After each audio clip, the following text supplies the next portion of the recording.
melihat kepada isu tersebut juga, Menteri Besar Johor dijangka akan mengangkat sumpah di Istana Johor pada Selasa. Ketua Bahagian UMNO Ketirih, Tan Sri Anwar Musa berkata pengerusi Barisan Nasional BN, Datuk Seri Ahmad Zahid Hamidi telah pun menamakan satu calon untuk diperkenankan lantikan oleh Sultan Johor. Dan untuk bercakap lanjut mengenai perkara ini, kita bersama Exco Majlis Belia Malaysia MBM, Fauzi Fadzil. Selamat tengah hari, Fauzi.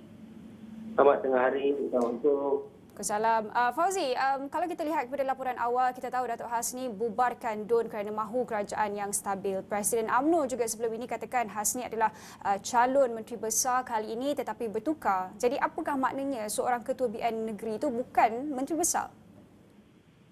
saya rasa ini adalah satu pembaharuan yang cuba dibawa dalam parti pemerintah terutamanya UMNO di Johor lah.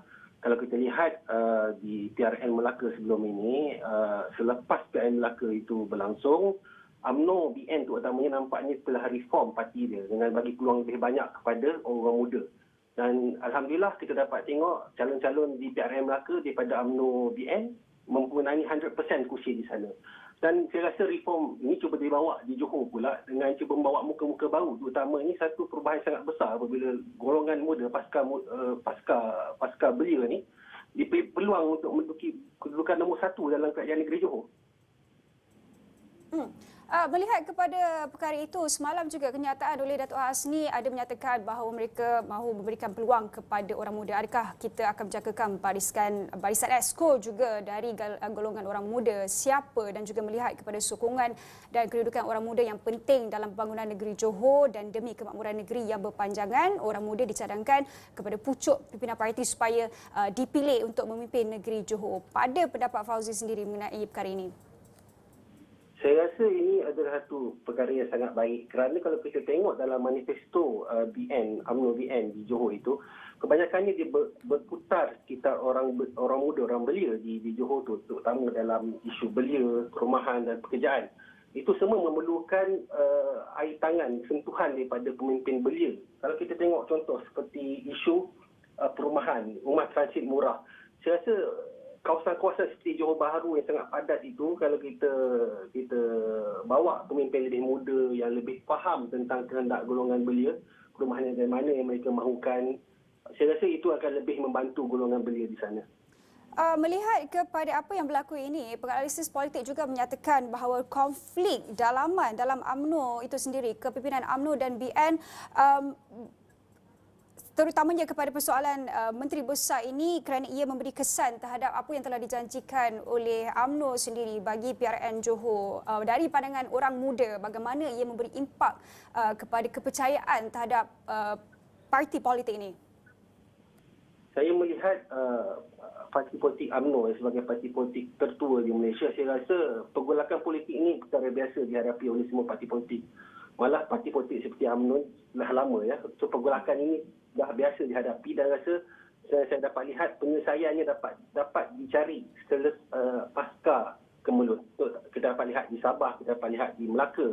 Saya rasa Johor ini sebagai parti politik itu perkara biasa pergolakan pertembungan pemimpin-pemimpin untuk mendaki. Tapi akhirnya saya rasa apabila keputusan capai, saya rasa dia akan aman dengan sendirinya. Fauzi, apa yang dikatakan oleh penganalisis politik juga sebenarnya nama-nama yang dicadangkan, nama-nama baharu yang diumumkan ini memberi satu kejutan terutama apabila pengundi itu tahu Datuk Hasni tidak tersenarai sebagai calon tunggal bagi memegang jawatan Menteri Besar itu. Melihat kepada perkara ini, bagaimana Fauzi dapat menganalisis perkara ini?